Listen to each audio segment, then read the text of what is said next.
तो ऐसे भी ऋषि हुए।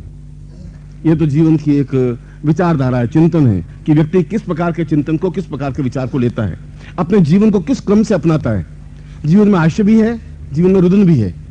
यदि कोई आप रोते ही रहे जीवन भर तो आपको कोई रोकने वाला नहीं है। आप नेगेटिव साइड भी सोच सकते हैं कि ये भी नहीं है जीवन में, ये भी नहीं है, कुछ अच्छा महल भी नहीं है, पड़ोस में ऐसे हैं वो भी नहीं है, और खाने पीने के भी अच्छी व्यवस्था नहीं है, गाड़ी नहीं है, और कुछ आप नहीं कर सके तुलना। तो इसके लिए तो ये कह सकते हैं कि पड़ोसी के 7 लड़के हो गए, बच्चे हो गए, मेरे 3 ही हुए अभी तक, तो मैं क्या कर सकता हूं।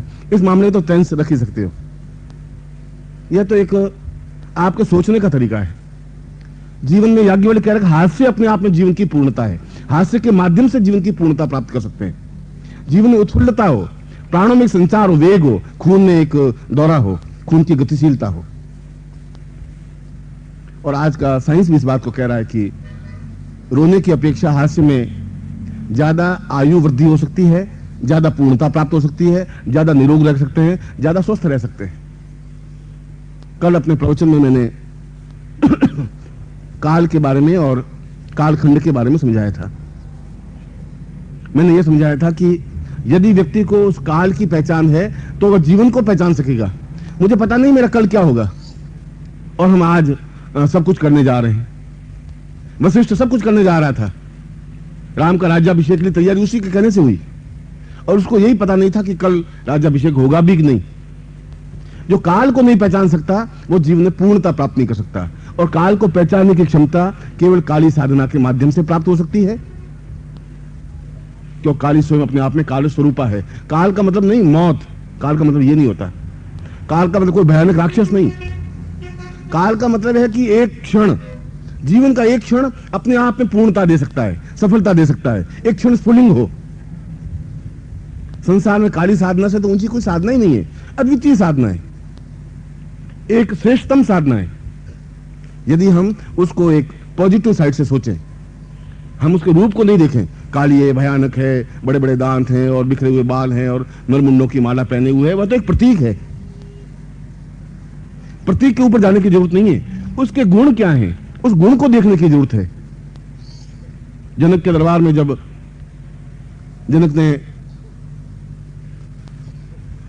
सब ऋषियों को कैद कर दिया और उनको एक ही प्रश्न पूछा कि यह सत्य है या वो सत्य है, एक प्रश्न।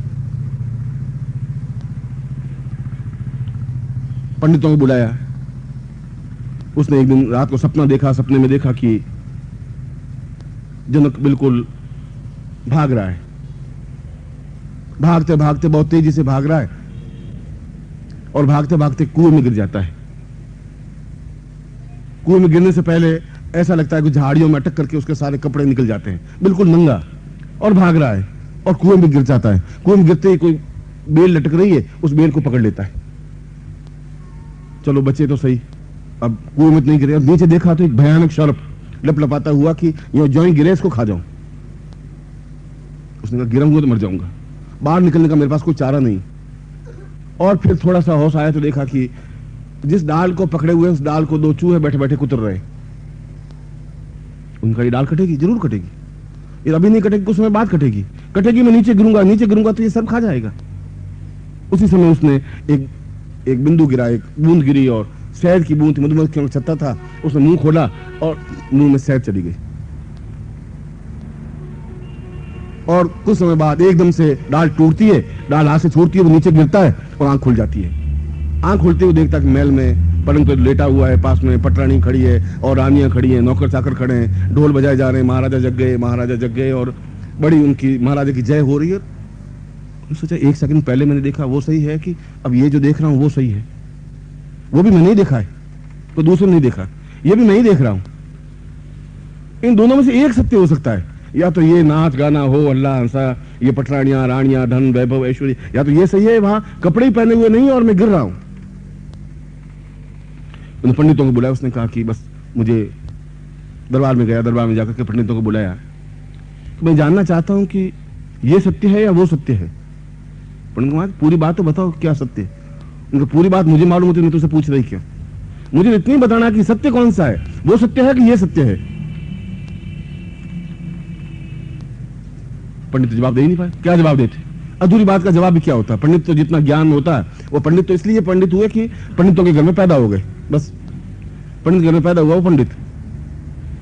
राजा ने कहा इसको कैद कर लो, ये सब आटा खाते हैं घर का, और 3-3 पीढ़ियों से आटा खा खा करके बर्बाद कर दिया है, कुछ ज्ञान, कोई चिंतन, कोई अर्थ नहीं मेरा, मैं पूछ रहा हूं उसका जवाब नहीं है, इनको कैद कर दिया।